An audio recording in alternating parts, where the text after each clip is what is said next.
Welcome to the Deep Dive, where we cut through the noise to bring you the signal. We try and make complex topics understandable and, well, hopefully fascinating. Hopefully. Today, we're diving into a global development that might just be one of the most, I think, significant diplomatic triumphs of our era. It really could be. And one you probably haven't heard enough about.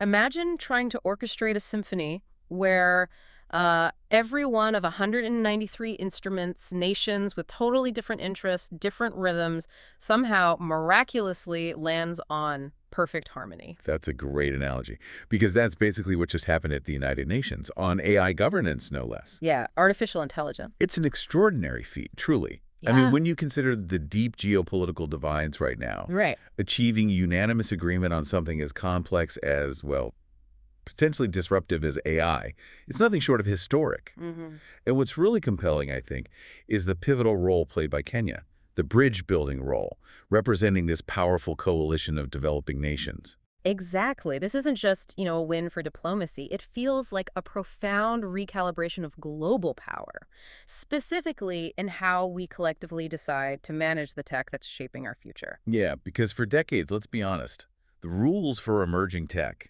often written by just a handful of dominant players. For sure. This agreement, it signals a radical departure. It's like a collective hand on the tiller for, well, all 8 billion of us. And this raises a crucial question, right? It's really at the heart of this deep dive. How do we harness this incredible transformative power of AI? All the potential breakthroughs, medicine, education, development. But at the same time, mitigate its profound risks. And they're becoming more obvious every day. Yeah, we're talking about everything from disrupting entire economies, maybe deepening inequalities. Or even, worst-case scenarios, undermining democratic processes. Serious stuff. Very serious. So our mission today is clear. We're diving into exactly how this landmark UN agreement came about. What are the two powerful new institutions it establishes to tackle these issues head-on? And why Kenya's bridge-building leadership was absolutely crucial in shaping AI's future for the common good. We're going to unpack why this isn't just some bureaucratic UN policy. It's foundational. Yeah, foundational shift that will impact your job, your privacy, your society. Let's get into it. Okay.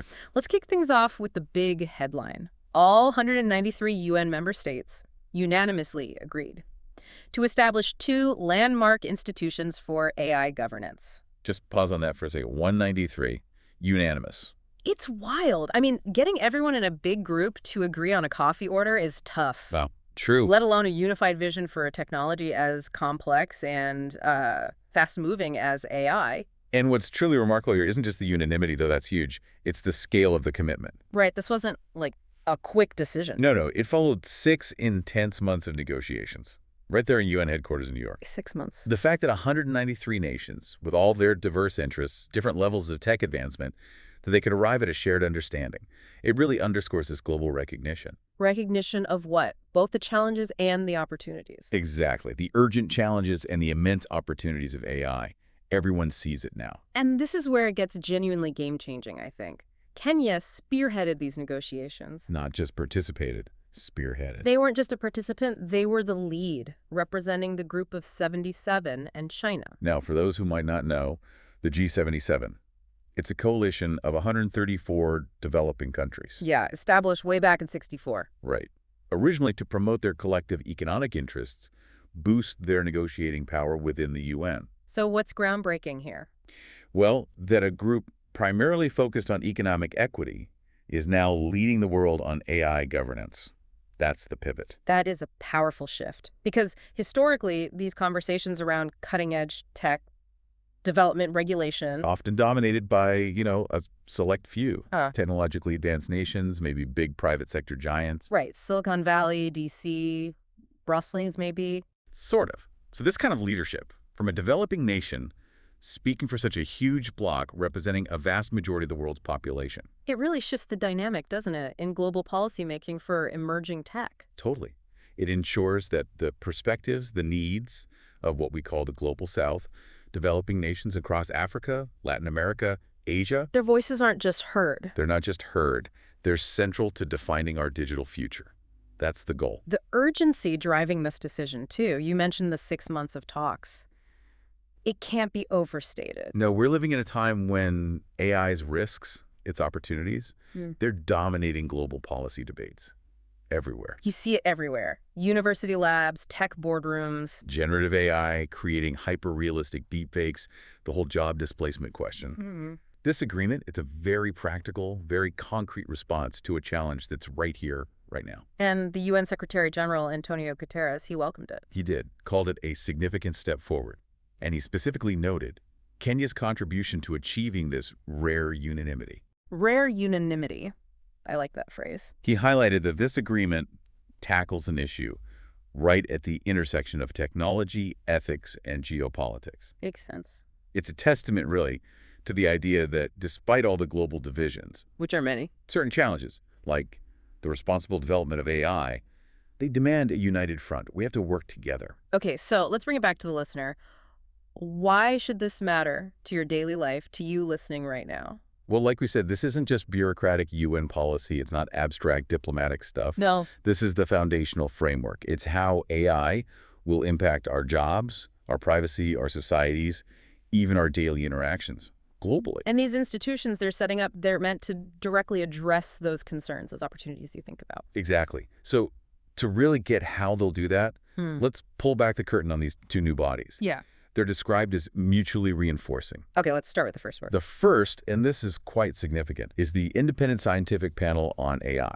Okay, independent scientific panel, what's its job? Its core function is basically to be a neutral, evidence-based body. Neutral. Important. Very. Synthesizing all the different research on AI, opportunities, risks, impacts from all over the world, putting it into one coherent, authoritative understanding. That sounds incredibly important, especially now, right? Information on AI is overwhelming. It can be conflicting. Oh, yeah. And often driven by commercial interests, let's face it. True. So having a single authoritative source that cuts through the noise, gives us clear, scientifically backed insights, that seems invaluable. It is.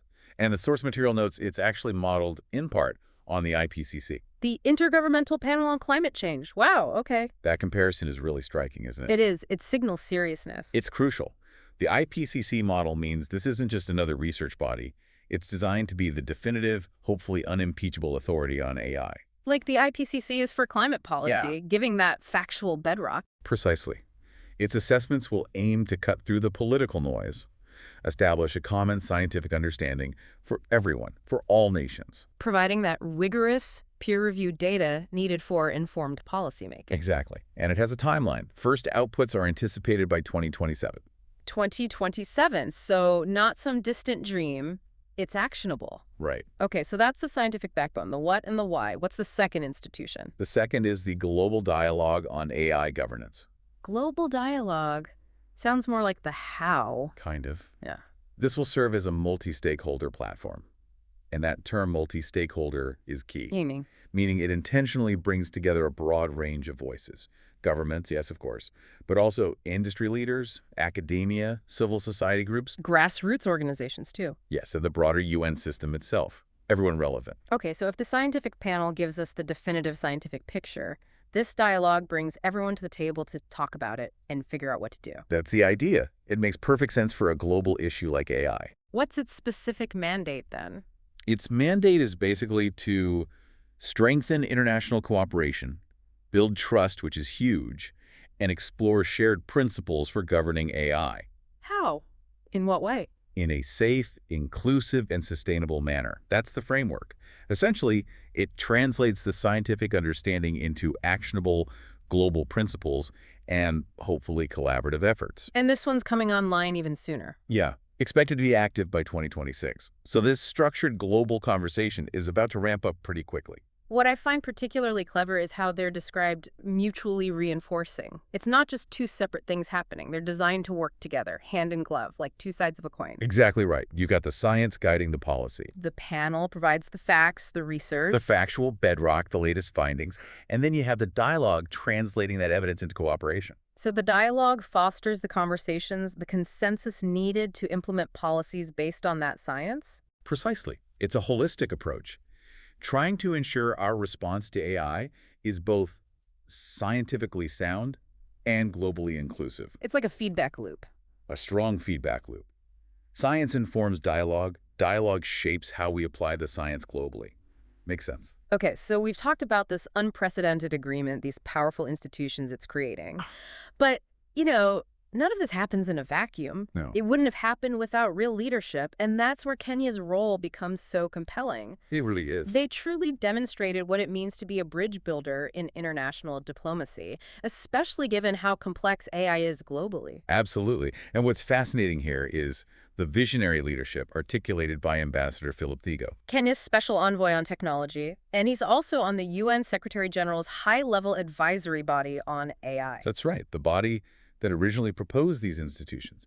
He put it very powerfully. He said, "This consensus shows that even in a divided world, we can come together to shape AI for the common good, guided by science, grounded in cooperation, and inclusive of all nations." That's a strong statement of purpose. Guided by science, grounded in cooperation, inclusive of all nations. That really underpinned their whole approach, didn't it? It seems so.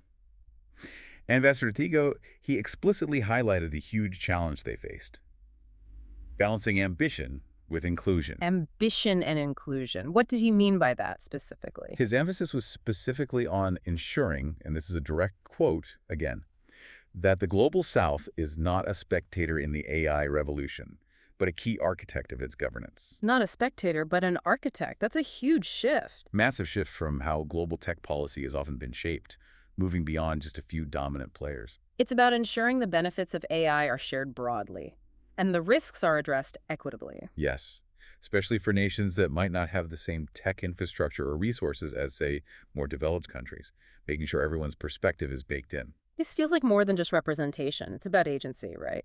Exactly. Agency. Ensuring values, the priorities, the unique challenges of developing nations are embedded right into the foundation of AI governance. From the start. Not just an afterthought. Not an afterthought. And this helps prevent a future where AI just makes existing global inequalities even worse. And it wasn't just Ambassador Thigo setting the vision, was it? There was practical negotiation leadership, too. Right. Tony Owik from Kenya's UN mission in New York. He actually led Kenya's delegation and was the G77's lead negotiator. The lead negotiator for that huge bloc. Yeah, and he described the process with a similar philosophy. He said it was about, quote, science guiding dialogue and dialogue amplifying evidence into cooperation. Science guiding dialogue, dialogue amplifying evidence into cooperation. You see that consistency again? You do. From the vision down to the negotiation table. It's that same framework we discussed, how the two institutions work. He summarized it perfectly. We also heard from Ambassador Ekitela Lokale, Kenya's permanent representative to the UN. He gave some insight into the talks themselves. Yeah, he talked about the delicate nature of the talks. Delicate, because member states came in with vastly different priorities, levels of technological advancement, and geopolitical concerns. Sounds like a diplomatic minefield, doesn't it? Totally. Could have easily fallen apart. It absolutely could have. But Ambassador Lokale explained how Kenya's approached their patience, persistence, and bridge-building role. That's what moved the group from division to consensus. Patience and persistence, key diplomatic skills. Absolutely. Yeah. He stressed that this achievement really shows what is possible when multilateralism is given a chance. Multilateralism nations working together across borders on shared challenges. Exactly. And he even acknowledged gratitude to fellow ambassadors who helped unlock stalemates, which tells you something. Yeah, it signals it was genuinely collaborative and genuinely difficult. For sure. So the core takeaway here seems to be that Kenya's leadership has profoundly reinforced the Global South's critical role in shaping emerging tech, in shaping international digital policy. It really has. And this isn't just about AI, is it?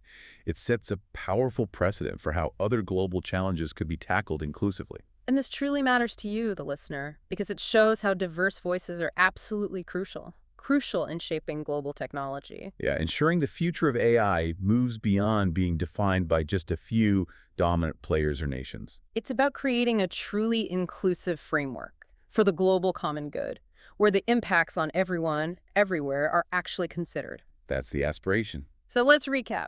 We've seen how the world's 193 United Nations member states achieved something truly rare, a unanimous agreement on governing artificial intelligence. Yep. Establishing the independent scientific panel on AI, that's for the facts, the evidence. And the global dialogue on AI governance, that's to translate those facts into collective action, into cooperation. And right at the heart of this diplomatic triumph was the pivotal bridge-building leadership of Kenya, representing the group of 77 in China. A huge accomplishment. This agreement, it really sets a powerful precedent, doesn't it, for how the international community can come together. It can. To govern complex, rapidly evolving technologies. It's a testament to multilateralism, even now. And the power of inclusive negotiation, even in a world that often feels so fractured. Absolutely. It's about ensuring diverse voices, especially from developing nations, aren't just, listened to politely. But are actual architects. Architects of our AI future. That's the key phrase. Indeed. And that leaves us with a final provocative thought for you, our listener, to consider. Okay. As these new institutions, the panel and the dialogue, as they take shape and actually start their work, Hmm. what further challenges might pop up? Good question. Like, how do you truly integrate all those global perspectives, especially from communities maybe with limited access to the technology itself? Right. How do you make that inclusion real on the ground? And maybe thinking bigger. What other pressing global issues out there? Climate change, pandemics, economic inequality. Could they benefit from this kind of approach, this patience, persistence, and bridge building? To achieve consensus in our often divided world. Something to think about. Definitely something to think about long after this deep dive ends.